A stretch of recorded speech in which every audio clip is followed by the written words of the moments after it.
Hello everyone, this is विवेक पांडे। बेटा हम लोग tools of recombinant DNA technology की बात कर रहे थे, जिसमें हम लोगों ने बात कर ली थी एंजाइम की और वेक्टर्स की। ठीक है, अब हम लोग उसमें जो बचा हुआ पार्ट है उसकी बात करेंगे। पैसेंजर डीएनए या एलियन डीएनए और होस्ट सेल की बात करनी है। तो सबसे पहले हम लोग बेटा बात कर लेंगे इसमें पैसेंजर डीएनए, एलियन डीएनए या फिर इसी को डिजायर्ड जीन भी बोलते हैं, इसी को जीन ऑफ इंटरेस्ट भी बोलते हैं। क्या होता है जरा समझते हैं। जब किसी प्रोडक्ट को हमें ऑब्टेन करना होता है तो उसके जीन को हम लोग क्या कर देते हैं, किसी प्लाज्मिड के हेल्प से किसी होस्ट ऑर्गेनिज्म के अंदर पहुंचा देते हैं। फॉर एग्जांपल समझ लो, मान लो इंसुलिन बनाना है तो हम लोग इंसुलिन का जीन निकालेंगे और उसको प्लाज्मिड में अटैच करेंगे, फिर इसको क्या कर देंगे, होस्ट के अंदर पहुंचा देंगे। ठीक है बेटा, तो ये जो हमारा जीन ऑफ इंटरेस्ट है जिसका हमें प्रोडक्ट चाहिए, एलियन डीएनए भी इसी को बोलते हैं, तो इसी के बारे में बात करते हैं। ठीक है बेटा, DNA which is transferred from one organism to into another, ऐसा डीएनए जिसको एक ऑर्गेनिज्म से दूसरे ऑर्गेनिज्म में ट्रांसफर करते हैं उसी को हम लोग क्या बोल देते हैं, पैसेंजर डीएनए या फिर एलियन डीएनए या फिर इसी को डिजायर्ड जीन बोलते हैं, जीन ऑफ इंटरेस्ट भी इसी को बोलते हैं। ठीक है बेटा, तो ये एक ऐसा डीएनए है जिसको हम लोग एक ऑर्गेनिज्म से निकाल के दूसरे ऑर्गेनिज्म के अंदर भेजते हैं with the help of vector. Okay, और फिर इसका हम लोग प्रोडक्ट ऑब्टेन करते हैं होस्ट ऑर्गेनिज्म से। तो बेटा DNA which is transferred from one organism into another is called passenger DNA, alien DNA, desired gene या फिर इसी को जीन ऑफ इंटरेस्ट बोलते हैं। ठीक है बेटा, अब ये पैसेंजर डीएनए हमें ऑब्टेन कैसे हो सकता है, कैसे मिल सकता है। Passenger DNA can be random, complementary या सिंथेटिक। ये रैंडम भी हो सकता है, कॉम्प्लीमेंट्री भी हो सकता है और सिंथेटिक भी हो सकता है। क्या है इसका मतलब जरा समझते हैं। रैंडम का मतलब ऐसा है कि आप कोई सेल लो, उसको ब्रेक करो, उसमें से पूरा डीएनए निकाल लो, फिर उस डीएनए को आप लोग रेस्ट्रिक्शन एंजाइम से काट दो, जिसमें से छोटे छोटे टुकड़े हो जाएंगे। आपको नहीं पता है कि इसमें कौन सा आपका इंसुलिन वाला जीन है, कौन सा किसका जीन है। अब उस डीएनए को आप क्या करोगे, एगरोस जेल पे जेल इलेक्ट्रोफोरेसिस के द्वारा सेपरेट करोगे। अब जेल इलेक्ट्रोफोरेसिस से जो आपको डीएनए मिलेंगे उसमें से आप उसकी साइज के हिसाब से उस डीएनए को निकाल लोगे। अब आपको कैसे पता लगेगा कौन सा इंसुलिन का जीन है बेटा, तो आप लोग ह्यूमन जीनोम प्रोजेक्ट में ऑटोमेटिक सीक्वेंसर्स के बारे में पढ़ चुके हो। सारे ह्यूमन के जीन के बारे में उसमें इंफॉर्मेशन होती है कंप्यूटर के अंदर।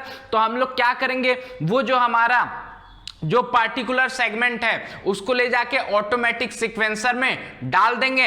अब वहां पे वो उसको बता देगा कि कितने बेस पेयर का कौन सा किसका जीन है। ठीक है बेटा, इसकी इंफॉर्मेशन कंप्यूटर में पहले से होती है, फिर उसको हम लोग सेलेक्ट कर लेंगे। तो इस तरीके से ये होता है रैंडम टेक्निक। इसमें से हम लोग पूरे डीएनए को सेल में से निकालते हैं, फिर उसको जेल इलेक्ट्रोफोरेसिस से सेपरेट करते हैं, ऑटोमेटिक सीक्वेंसर में डालते हैं और ऑटोमेटिक सीक्वेंसर में सारे ह्यूमन के जीनोम की इंफॉर्मेशन होती है। तो इससे हमें पता लग जाता है पार्टिकुलर कौन से प्रोडक्ट के लिए कौन सा जीन है। ठीक है, जैसे फॉर एग्जांपल अगर इंसुलिन का जीन है तो हम लोग इंसुलिन के जीन को वहां से निकाल लेंगे। ठीक है बेटा, अब नेक्स्ट क्या आता है हमारा कॉम्प्लीमेंट्री डीएनए या फिर इसी को हम लोग बोल देते हैं सी डीएनए। ये क्या होता है बेटा, लैब में हम लोग इसको बनाते हैं। कैसे बनाते हैं, आर्टिफिशियली लैब में बनाते हैं with the help of mRNA.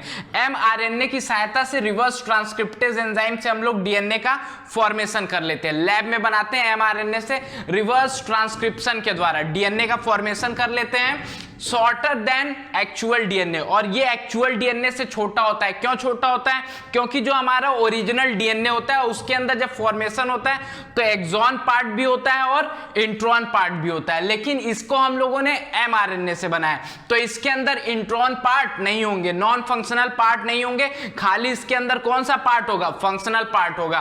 तो एमआरएनए से जो डीएनए बनाते हैं रिवर्स ट्रांसक्रिप्शन के द्वारा उसको बोलते हैं कॉम्प्लीमेंट्री डीएनए। ये हम लोग लैब में बनाते हैं। ठीक है बेटा, इस जो रैंडम डीएनए है इसको प्राप्त करने में हमें बहुत ज्यादा टाइम लग जाता है, तो हम लोग कॉम्प्लीमेंट्री डीएनए से भी अपना डीएनए बना सकते हैं। ठीक है, रैंडम जो डीएनए बेटा इसको ऑब्टेन करने में हमें बहुत ज्यादा प्रोसेसिंग करना पड़ता है, बहुत ज्यादा टाइम कंज्यूमिंग है। तो हम लोग आजकल क्या करते हैं, कॉम्प्लीमेंट्री डीएनए बना लेते हैं। क्या बना लेते हैं, कॉम्प्लीमेंट्री डीएनए बना लेते हैं एमआरएनए की सहायता से। ओके, अब ध्यान देना कि ये क्या होता है, एक्चुअल डीएनए से शॉर्टर होता है क्योंकि इसके अंदर एंट्रॉन्स वाले पार्ट नहीं होते हैं। अब हम लोग बात कर लेते हैं सिंथेटिक डीएनए की। सिंथेटिक डीएनए क्या है बेटा, ये भी लैब में बनाया जाता है। कहां बनाया जाता है, लैब में बनाया जाता है। Synthesized with the help of DNA polymerase, DNA polymerase enzyme की सहायता से इसको हम लोग लैब में बनाते हैं on template of DNA. DNA के टेम्पलेट से लैब के अंदर हम लोग नया डीएनए बनाते हैं सिंथेटिकली। इसको बोलते हैं हम लोग एसडीएनए। क्या बोलते हैं, एसडीएनए। ठीक है बेटा, synthesis with the help of DNA polymerase enzyme का यूज करके ऑन डीएनए टेम्पलेट, लैब के अंदर जो डीएनए बनाते हैं डीएनए से, इसको बोलते हैं सिंथेटिक डीएनए या फिर एसडीएनए। तो ये तो हमारा हो गया डिजायर्ड जीन या फिर पैसेंजर डीएनए, एलियन डीएनए या फिर इसी को जीन ऑफ इंटरेस्ट बोलते हैं। अब जो हमारा लास्ट टूल है उसकी बात कर लेते हैं, होस्ट सेल। होस्ट सेल क्या होता है बेटा, ये एक ऐसी सेल है जिसके अंदर हम लोग अपना डिजायर्ड जीन ट्रांसफर करते हैं मल्टीप्लीकेशन के लिए। ओके, तो होस्ट सेल क्या है, cell which desired gene is to be introduce. ऐसी सेल जिसके अंदर हम लोग डिजायर्ड जीन को भेज देते हैं उसको हम लोग बोलते हैं होस्ट सेल। अब ये क्या हो सकता है, बैक्टीरियल सेल भी हो सकती है, प्लांट सेल भी हो सकती है, एनिमल सेल भी हो सकती है, ईस्ट की सेल भी हो सकती है। It may be bacterial cell, plant cell, animal cell और ईस्ट सेल। बस ध्यान देने वाली बात क्या है यहाँ पे कि कोई भी वायरस का यूज हम लोग नहीं करते हैं, हम लोग खाली bacterial cell, plant cell, animal cell और ईस्ट सेल का यूज करेंगे। वायरस के सेल का यूज इसलिए नहीं करते हैं क्योंकि उसको लैब के अंदर कल्चर मीडियम में हम लोग ग्रो नहीं करा सकते हैं। तो ऐसी सेल का यूज करते हैं जो लैब के अंदर कल्चर मीडियम में ग्रो कर जाए। वायरस को छोड़ के बाकी किसी भी सेल को हम लोग लैब के अंदर कल्चर मीडियम में ग्रो करा सकते हैं, तो इसको बोलते हैं होस्ट सेल। ऐसी सेल जिसके अंदर हम लोग डिजायर्ड जीन को इंट्रोड्यूस करते हैं उसके प्रोडक्ट को ऑब्टेन करने के लिए। ठीक है बेटा, तो ये आपका हो गया passenger DNA, alien DNA, desired gene जिसको बोलते हैं, और होस्ट सेल। बाकी की बात बेटा हम लोग अगले लेक्चर में करेंगे। Thank you.